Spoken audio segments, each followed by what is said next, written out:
जय हिंद दोस्तों, बहुत बहुत स्वागत है एक बार फिर से आप सभी का बीए सेमेस्टर वाला में। दोस्तों आज की क्लास बहुत ही धमाकेदार होने वाली है, क्योंकि आज की क्लास में हम लोग कवर करेंगे बीए फर्स्ट ईयर, ठीक है, या फिर बीए फर्स्ट सेमेस्टर, ठीक है। ध्यान रखेंगे BA first semester history, medieval history है यानी मध्यकालीन इतिहास है, ठीक है। आप इसे केवल इतिहास, कितने बच्चे केवल इतिहास कहते हैं, कितने बच्चे इसे मध्यकालीन इतिहास कहते हैं, दोनों एक ही होता है, कंफ्यूज मत होइएगा। दूसरा इतिहास होता है जिसे एंशियंट हिस्ट्री बोलते हैं यानी प्राचीन इतिहास बोलते हैं, ठीक है। तो वो आपका दूसरा होता है, और आपका मध्यकालीन इतिहास या फिर इतिहास ये अलग होता है, ठीक है। देखें, पेपर का नाम है आपके एडमिट कार्ड पर भी लिखा होगा, या फिर आपका जब एडमिट कार्ड आएगा प्रवेश पत्र उस पर लिखा रहेगा, ये पेपर का नाम है ancient and early medieval India till 1206 AD यानी 1206 ईस्वी तक आपको पढ़ना है, ठीक है। अच्छा, ये लिखित क्वेश्चन पेपर है, 3 घंटे का समय दिया गया है। किसी किसी कॉलेज में केवल 2 ही घंटे मिलते हैं लिखने के लिए, ठीक है, लेकिन थोड़ा कम मिलता है लिखने के लिए। आपको 75 नंबर दिए जाएंगे लिखने के लिए 3 घंटे में, ठीक है। चले, इसमें आपको 3 खंड मिलेंगे, सेक्शन ए, सेक्शन बी और सेक्शन सी। खंड अ, खंड ब और खंड स। सेक्शन ए यानी खंड अ में आपके अति लघुत्तरी प्रश्न होंगे, ठीक है, यानी very short answer type question होंगे। और आपके सेक्शन बी में यानी खंड ब में आपके लघुत्तरी प्रश्न होंगे, और खंड सी यानी सेक्शन सी में आपके दीर्घोत्तरी प्रश्न होंगे, ठीक है। चले, अति लघुत्तरी प्रश्नों को हम लोग देखते हैं। अच्छा, ये इम्पोर्टेंट क्वेश्चन पेपर क्यों है? क्योंकि आपका एग्जाम देखे नवंबर दिसंबर में शुरू हो जाएगा आप लोगों का एग्जाम, ठीक है। तो इस बार ज़्यादातर यूनिवर्सिटी जो हैं लिखित एग्जाम करा रही हैं, तो आप लोगों से रिक्वेस्ट है, आप लोग पेपर को व्हाट्सएप पर ज़रूर सेंड कर देंगे अपने दोस्तों के साथ, ताकि वो भी अच्छे से प्रिपरेशन कर लें। जैसे आपका 10th में होता है, जैसे आपका हाई स्कूल और 12th में होता है कि कुछ क्वेश्चंस ऐसे होते हैं जो रिपीटेड होते हैं, कुछ क्वेश्चंस ऐसे होते हैं जो हर साल रिपीट होते हैं, कुछ एकदम कंफर्म रहता है कि ये प्रश्न आएगा, 100% एकदम श्योर रहता है। उसी तरह दोस्तों ग्रेजुएशन में भी आपके फर्स्ट सेमेस्टर में कुछ प्रश्न ऐसे होते हैं, कुछ टॉपिक ऐसे होते हैं जो एकदम कंफर्म रहता है कि इस टॉपिक से प्रश्न आने हैं तो आने हैं, ठीक है। चले, ध्यान से उन्हीं जो प्रश्न है आपको मैं बताने वाला हूँ कि कौन सा प्रश्न हमेशा पूछा जाएगा, कौन सा नहीं पूछा जाएगा, ठीक है। कौन ज़्यादा इंपॉर्टेंट है, कौन हर साल आता है, कौन हर साल नहीं आता है, कौन एकदम 100% श्योर आएगा, ठीक है। इन्हीं सब टॉपिक पे बात किया जाएगा, ठीक है। चलें दोस्तों, जब भी आप लोग एग्ज़ाम हॉल में बैठेंगे तो यहाँ पर जो नोट दिए रहेंगे निर्देश, उसे पढ़ना अनिवार्य है। अगर आप नहीं पढ़ेंगे तो आप बहुत बड़ी गलती करेंगे, ठीक है, ध्यान रखेंगे। पूछा गया है, आपको नोट में दिया गया है attempt all questions of this section, यानी सेक्शन ए में आपको सभी प्रश्न करने अनिवार्य हैं। Give answer of each question in about 50 word, यानी जितने भी आपको क्वेश्चंस दिए गए हैं सभी के आंसर आपको 50 शब्दों में देना है। 10 प्रश्न पूछे गए हैं, 10 के आपको 2-2 नंबर मिलेंगे, यानी 20 नंबर मिलेंगे आपको 10 क्वेश्चन लिखने के लिए, केवल 50 शब्दों में लिखना है।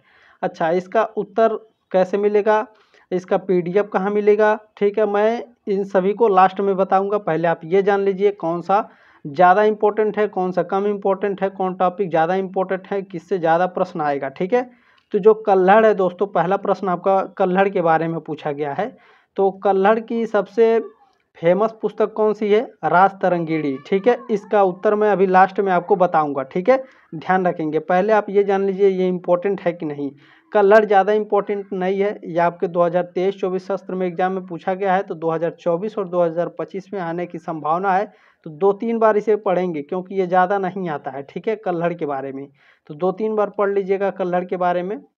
चले, अगला आपका पूछा गया था लोथल, ठीक है। लोथल आपका 100% गारंटी है, ये आपका इस टॉपिक से प्रश्न आएगा। मोहनजोदड़ो और लोथल ये एकदम 100% गारंटी है, इससे प्रश्न आपके एग्जाम में आते हैं, ठीक है। लघुत्तरी में, अति लघु में और दीर्घ में भी इससे संबंधित प्रश्न आते हैं, मोहनजोदड़ो और लोथल से। तो इसे एकदम तैयार करना है। इन सभी का उत्तर अभी मैं लास्ट में बताऊंगा, ठीक है। अगला है आपका अशोक का धम्म, ठीक है, अशोक का धम्म के बारे में बताना है। तो अशोक के धम्म के बारे में 50 शब्दों में लिखना है, तो इसका उत्तर लास्ट में अभी मैं बता दूंगा। ये ज़्यादा इंपॉर्टेंट नहीं है, 2-3 बार इसे पढ़ लेंगे, ठीक है। चले, अगला है मेगास्थनीज, ठीक है, और अर्थशास्त्र। मेगास्थनीज इंपॉर्टेंट है, लगभग 90% आपका कभी कभी एग्जाम में पूछा जाता है, ये लगभग 90% आएगा, ठीक है। तो इसे तैयार करना है मेगास्थनीज को। अर्थशास्त्र जो पुस्तक है, अर्थ कौटिल्य की ये पुस्तक है, चाणक्य की, ठीक है। इसके बारे में आपको लिखना है 50 शब्दों में। अभी इसका उत्तर मैं आपको बता दूंगा लास्ट में, ठीक है। इसका PDF कहाँ मिलेगा मैं उसके बारे में भी चर्चा करूंगा। अर्थशास्त्र ज़्यादा इंपॉर्टेंट नहीं है, 2-3 बार पढ़ लेंगे, ठीक है। चले अगला है आपका कालिदास। कालिदास से प्रश्न ज़्यादा नहीं आते हैं, इनके बारे में 2-3 बार पढ़ लेंगे। चले प्रयाग प्रशस्ति, ठीक है।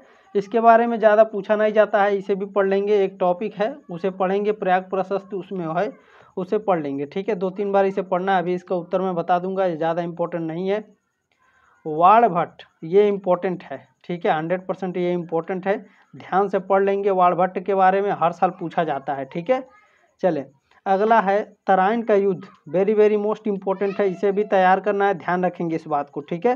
तराइन का युद्ध कब हुआ था ये भी आपको बताना है। अभी मैं आपको उत्तर बता दूंगा इसका, ठीक है। ये इंपॉर्टेंट टॉपिक है, ध्यान रखेंगे। PDF कहाँ मिलेगा वो भी बताऊंगा। अब आपका स्टार्ट हो जाएगा दोस्तों सेक्शन B यानी खंड ब, ठीक है। खंड ब में शॉर्ट आंसर टाइप क्वेश्चंस रहेंगे, यानी लघु उत्तरीय प्रश्न, ठीक है। इसमें आपको कैसे प्रश्न अटेम्प्ट करना है तो देखें, अटेम्प्ट एनी 5 क्वेश्चंस। आपको 8 क्वेश्चन पूछे जाएंगे, 10 क्वेश्चन पूछे जाएंगे, उसमें से केवल 5 ही करने हैं, ध्यान रखेंगे इस बात को। Give answer of each question in about 200 word, यानी जितने भी क्वेश्चन पूछे जाएंगे सबके जवाब हमको 200 शब्दों में देना है, ठीक है। 5 क्वेश्चन करेंगे, 7 नंबर मिलेगा, यानी 35 नंबर आपको मिलेगा, ठीक है। चले इसमें पहला प्रश्न आपका क्या पूछा गया है, डिफाइन द स्टोन एज, ठीक है। Define the stone age, describe the main features of Neolithic culture, यानी आपका यहाँ पर पूछा गया है पाषाण काल को परिभाषित कीजिए, नव पाषाण कालीन संस्कृति की प्रमुख विशेषताएं बताइए। यहाँ 2 क्वेश्चन पूछा गया है, ठीक है। पाषाण काल को परिभाषित करना है और नव पाषाण काल की जो सांस्कृतिक विशेषताएं हैं इसे बताना है, ठीक है। तो ये आपका लघु उत्तरीय प्रश्न है, ये आपको क्वेश्चन बैंक में मिल जाएगा। जो आपका आता है UPH राजेंद्रा, आपके पास बुक होगा, गाइड होगा, अगर नहीं मिलेगा कमेंट बॉक्स में ये प्रश्न आप कमेंट कर देंगे, मैं उत्तर आपको कमेंट बॉक्स में ही दे दूंगा, ठीक है। चले ध्यान रखेंगे इस बात को, ये वेरी वेरी मोस्ट इम्पोर्टेंट है, इसे एकदम 100% तैयार करना है बाबू, ठीक है। ध्यान रखिएगा, वेरी वेरी मोस्ट इम्पोर्टेंट है, इससे प्रश्न हमेशा पूछा जाता है, हर साल पूछा जाता है। अगला आपका पूछा गया है very very most important topic है हड़प्पा सभ्यता के विस्तार पर प्रकाश डालिए। हड़प्पा सभ्यता से आपको प्रश्न देखने को मिलेंगे, कम से कम 1 से 2 प्रश्न आपके आते हैं, ठीक है। चले ध्यान रखेंगे इस बात को, बहुत ही इंपॉर्टेंट है हड़प्पा सभ्यता, ठीक है। दीर्घ उत्तरी में भी पूछा जाता है, अति लघु में भी और लघु में भी पूछा जाता है, कभी कभी 3 प्रश्न पूछ लिया जाता है, ठीक है। तो हड़प्पा बहुत ही मोस्ट इम्पोर्टेंट टॉपिक है, इसे पढ़ना अनिवार्य है, ठीक है। 100% इसे तैयार करना है। अगला है ऋग्वैदिक कालीन सामाजिक स्थिति की विवेचना कीजिए। भैया ये भी आपका लगभग 80 से 90% आपका प्रश्न पूछा जाता है, ठीक है। तो इसे भी तैयार कर लेना है, ये चल क्यों नहीं रहा कलम, ठीक है। तो ध्यान रखेंगे, इसे आप 2-3 बार पढ़ लेंगे, जो चौथा प्रश्न है। चले अगला प्रश्न आपका पूछा गया है 16 महाजनपदों से आप क्या समझते हैं, ठीक है।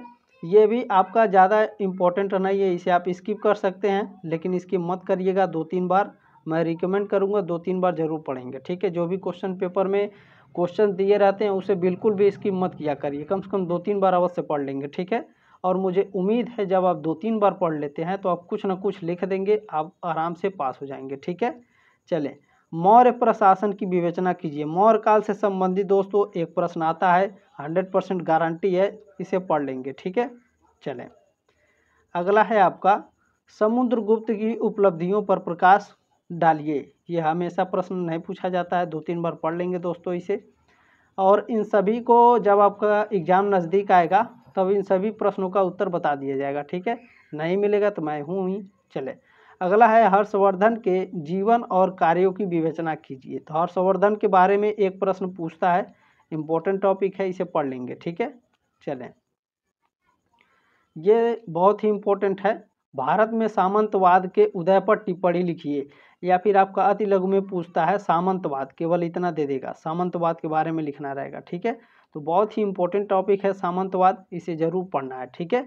चले अब मैंने जो आपको अच्छा नहीं, यहाँ पर अब आपके शुरू हो जाएंगे सेक्शन सी यानी खंड स, ठीक है। Long and short type question, दीर्घ उत्तरीय प्रश्न है इसमें आपके।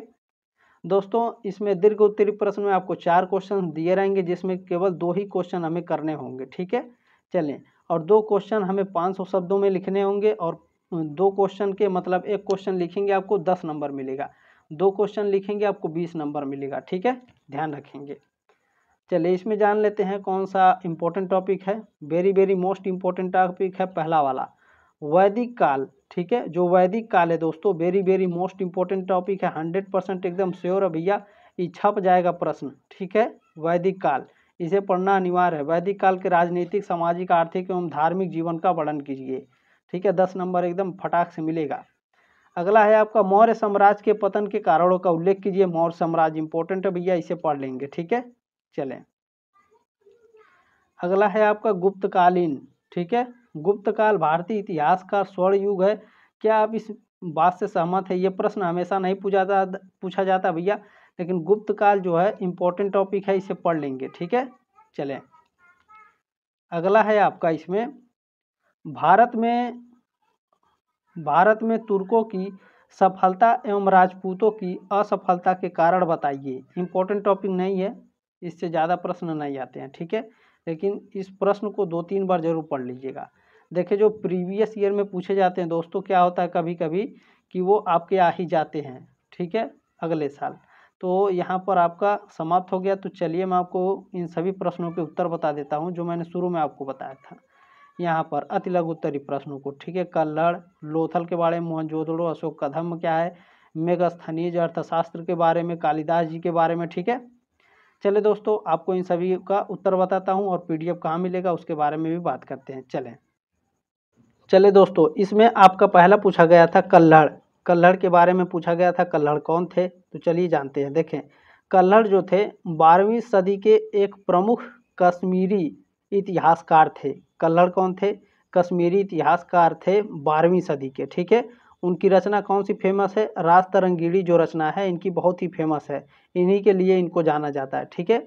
राज तरंगिणी संस्कृत में लिखित एक ऐतिहासिक ग्रंथ है। राज तरंगिणी किस में लिखा गया है? संस्कृत भाषा में, जिसमें कश्मीर के राजाओं के इतिहास का विवरण है।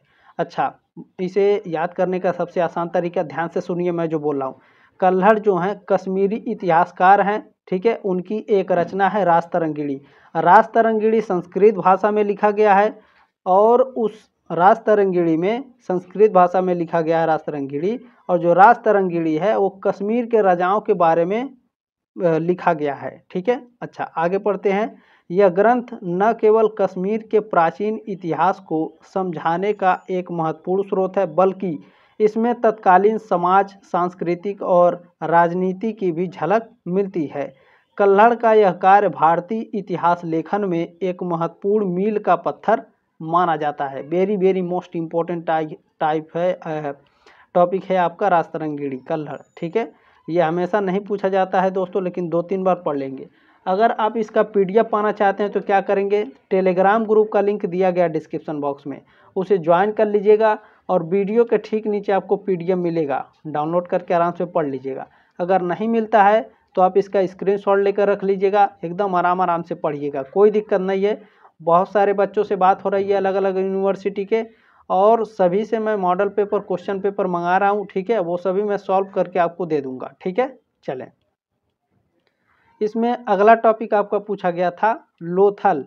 लोथल कहाँ है इसके बारे में बताना है। देखिए, लोथल भारतीय उपमहाद्वीप में स्थित एक प्राचीन नगर है, ठीक है, जो सिंधु घाटी सभ्यता का महत्वपूर्ण हिस्सा था। लोथल क्या भैया? सिंधु घाटी सभ्यता का महत्वपूर्ण हिस्सा था। यह भारतीय उपमहाद्वीप का एक प्राचीन नगर है, ठीक है, ध्यान रखेंगे। यह वर्तमान में कहाँ है? गुजरात राज्य में स्थित है, ठीक है। लोथल कहाँ स्थित है? गुजरात राज्य में स्थित है, और इसे प्राचीन समुद्री व्यापार का प्रमुख केंद्र माना जाता है। लोथल को, ठीक है, प्रमुख समुद्री केंद्र माना जाता है प्राचीन काल से, ठीक है। लोथल का अर्थ क्या है? मृतकों का टीला, और इसे लगभग 2400 ईसा पूर्व से लेकर के 1900 ईसा पूर्व तक के दौरान बसाया गया था, ठीक है। चलें, और भी जान लेते हैं आपके लोथल के बारे में। देखें, यहाँ पर एक सुव्यवस्थित बंदरगाह, गोदाम और जल निकासी प्रणाली के अवशेष पाए गए हैं लोथल में, ठीक है। जो उस समय की उन्नत तकनीकी और सामाजिक रचनाओं को दर्शाते हैं। लोथल में पाए गए अवशेषों में विभिन्न प्रकार के मिट्टी के बर्तन, पत्थर के औजार और मोहरे शामिल हैं, जो उस समय की व्यापारिक गतिविधियों के प्रमाण हैं। ठीक है। लोथल की खोज कब हुई थी? 1954 में भारतीय पुरातत्व सर्वेक्षण ASI द्वारा की गई थी और तब से यह एक महत्वपूर्ण पुरातात्विक स्थल बना हुआ है। ठीक है। चले आगे बढ़ते हैं दोस्तों। उम्मीद है आपको समझ में आ रहा होगा। ठीक है, अच्छा लग रहा हो तो एक लाइक जरूर कर देंगे। चले अब मोहनजोदड़ो के बारे में जानते हैं। मोहनजोदड़ो क्या है? मोहनजोदड़ो भी लोथल से लगभग संबंधित है। ठीक है, देखिए मोहनजोदड़ो सिंधु घाटी सभ्यता का एक प्रमुख प्राचीन शहर है। लोथल और मोहनजोदड़ो दोनों सिंधु घाटी सभ्यता के प्राचीन स्थल हैं। ठीक है, जो वर्तमान में जो मोहनजोदड़ो है ये वर्तमान में पाकिस्तान में स्थित है, लेकिन जो लोथल है वो हिंदुस्तान के गुजरात में स्थित है। ठीक है, तो जो मोहनजोदड़ो है पाकिस्तान के सिंध प्रांत में स्थित है, पंजाब के पास है ये। ठीक है, मोहनजोदड़ो जो है पंजाब के पास स्थित है, ध्यान रखेंगे। यह स्थल लगभग 2500 ईसा पूर्व के आसपास बसा हुआ था और इसे विश्व की सबसे पुरानी योजनाबद्ध नगरों में से एक माना जाता है। आगे बढ़ते हैं। इस पर एक मूवी भी आई थी ऋतिक रोशन जी की। ठीक है, मोहनजोदारो। मोहनजोदड़ो का सिंधी भाषा में अर्थ है मुर्दों का टीला। ठीक है, वहाँ मृतकों का टीला था, यहाँ मुर्दों का टीला। ठीक है, यह दुनिया का सबसे पुराना नियोजित और उत्कृष्ट शहर माना जाता है। यह जो आपका मोहनजोदड़ो है सिंधु घाटी सभ्यता का सबसे परिपक्व शहर है। ठीक है, ध्यान रखेंगे मोहनजोदड़ो सिंधु घाटी सभ्यता का सबसे परिपक्व शहर है। यह नगर अवशेष सिंधु नदी के किनारे सक्सर जिले में स्थित है। मोहनजोदड़ो शब्द का सही उच्चारण है मुअनजोदड़ो। इसकी खोज राखलदास बनर्जी ने, अच्छा जो मोहनजोदड़ो है इसकी खोज किसने करी थी? राखलदास बनर्जी ने 1921 में। ठीक है, भारतीय पुरातत्व सर्वेक्षण के महानिदेशक जॉन मार्शल के निर्देश पर खुदाई का कार्य शुरू हुआ। अच्छा, किसके निर्देश पर खुदाई का कार्य शुरू हुआ था मोहनजोदड़ो का? John Marshall. ठीक है, यहाँ पर खुदाई के समय बड़ी मात्रा में इमारतें, धातुओं की मूर्तियाँ और मुहरे आदि मिली। ठीक है, पिछले 100 वर्षों में अब तक इस शहर के 1/3 भाग की ही खुदाई हो सकी है। ठीक है, मोहनजोदड़ो में 100 वर्षों से अभी तक केवल भैया कितना खुदाई हुआ है? 1/3 भाग का। ठीक है, और अब वह भी बंद हो चुका है, बंद हो गया ससुरा। माना जाता है कि यह शहर 125 हेक्टेयर क्षेत्र में फैला हुआ था। आतंकवादी सब हैं तो बंद हो ही जाएगा। ठीक है, अच्छा इस जल में कूड़, ठीक है, इस जल में कूड़ भी हुआ करता था। कुंड, यहाँ पर कुंड लिखना चाहिए था। जल में कुंड भी हुआ करता था। ये कहाँ स्थित है? पाकिस्तान के सिंध प्रांत के लरकाना जिले में स्थित है। ठीक है, चले ध्यान रखेंगे, मजा आ गया एकदम। आतंकवादी रहे ससुरे तो कहाँ से खुदाई होगा, है ना। चीन अपना डैम बनाता है तो उन सब पे भी आक्रमण कर देता है सब। अशोक का धम्म, ठीक है, अशोक के धम्म के बारे में पढ़ना है। यहाँ धर्म लिखा गया है, धम्म था। ठीक है, धम्म, धम्म शब्द संस्कृत के शब्द धर्म का पाली रूप है। प्राचीन भारतीय ग्रंथों में धर्म और उसके लक्षणों पर विशद चर्चा है। इतना ही नहीं, परम धर्म यानी सबसे बड़ा धर्म पर भी मुनियों ने अपने अपने विचार दिए हैं। सम्राट अशोक ने धम्म नीति को समझने का सबसे अच्छा उपाय उनके शिलालेखों को पढ़ना, जो पूरे साम्राज्य में उस समय के लोगों को धर्म के सिद्धांतों को समझाने के लिए लिखे गए थे। यानी जो अशोक थे इनका एक शिलालेख था यानी पत्थर, इस पर इन्होंने धम्म के बारे में लिखवाया था। ठीक है, और यह सभी अपने राज्यों में अलग अलग जगह लगाए थे कि सभी लोग पढ़ें और अपने धर्म के बारे में जानें। ठीक है, चलें अब मेगास्थनीज के बारे में जानते हैं। मेगास्थनीज कौन थे? ठीक है, चलें। मेगास्थनीज यूनान का एक राजदूत था। मेगास्थनीज कौन था? यूनान का एक राजदूत था जो चंद्रगुप्त मौर्य के दरबार में आया था। यूनानी सामंत सेलुकस भारत में फिर राज्य विस्तार की इच्छा से 305 ईसा पूर्व भारत पर आक्रमण किया था, किंतु उसे सिंध संधि करने पर विवश होना पड़ा था। संधि के अनुसार मेगस्थनीज नाम का राजदूत चंद्रगुप्त के दरबार में आया था। वह कई वर्षों तक चंद्रगुप्त के दरबार में रहा। जो कुछ भारत में देखा उसने इंडिका नामक पुस्तक में विस्तृत वर्णन किया है। मेगस्थनीज का सबसे फेमस पुस्तक कौन सा है? इंडिका। भारत के बारे में जो इंडिका में भारत के बारे में इन्होंने वर्णन किया है। ठीक है। अच्छा, वह लिखता है कि भारत का सबसे बड़ा नगर कौन है? पाटलिपुत्र। पाटलिपुत्र कहाँ है? बिहार में उस समय। ठीक है। यह नगर गंगा और सोन के संगम पर बसा है। इसकी लंबाई 9.5 मील और चौड़ाई 1.25 मील है। नगर के चारों ओर एक दीवार है जिसमें 64 द्वार और 570 दुर्ग बने हैं। नगर के अधिकांश मकान लकड़ी के बने हैं। ठीक है। पाटलिपुत्र में बहुत ही शानदार है, ध्यान से पढ़ लेंगे। अब हम लोग जानेंगे अर्थशास्त्र के बारे में। अर्थशास्त्र कौटिल्य ने लिखा है, यानी चाणक्य जी ने। ठीक है। ध्यान से देखेंगे। अर्थशास्त्र सामाजिक विज्ञान की वह शाखा है जिसके अंतर्गत वस्तुओं और सेवाओं के उत्पाद, वितरण, विनिमय और उपभोग का अध्ययन किया जाता है। अर्थशास्त्र शब्द का संस्कृत में क्या अर्थ होता है? धन। ठीक है। और शास्त्र की संधि से बना है जिसका शाब्दिक अर्थ क्या है? धन का अध्ययन। ठीक है। अर्थशास्त्र। चले, इसमें 7वां पूछा गया था कालिदास के बारे में। कालिदास संस्कृत में कालिदास बोलते हैं, कालिदास। ठीक है। कालिदास 1ली शताब्दी ईसा पूर्व के संस्कृत भाषा के महान कवि और नाटककार थे। उन्होंने भारत की पौराणिक कथाओं और दर्शन को आधार बनाकर रचनाएं की और उनकी रचनाओं में भारतीय जीवन और दर्शन के विविध रूप और मूल तत्व निरूपित हैं।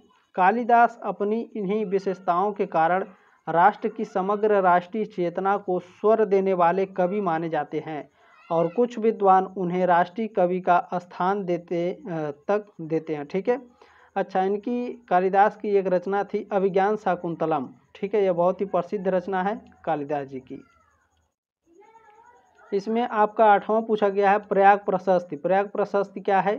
प्रयाग प्रशस्ति जिसे हरिहर क्षेत्र महात्म्य या प्रयागराज प्रशस्ति के नाम से भी जाना जाता है, एक संस्कृत प्रशस्ति है जो प्रयागराज यानी प्रयाग की महिमा का वर्णन करती है।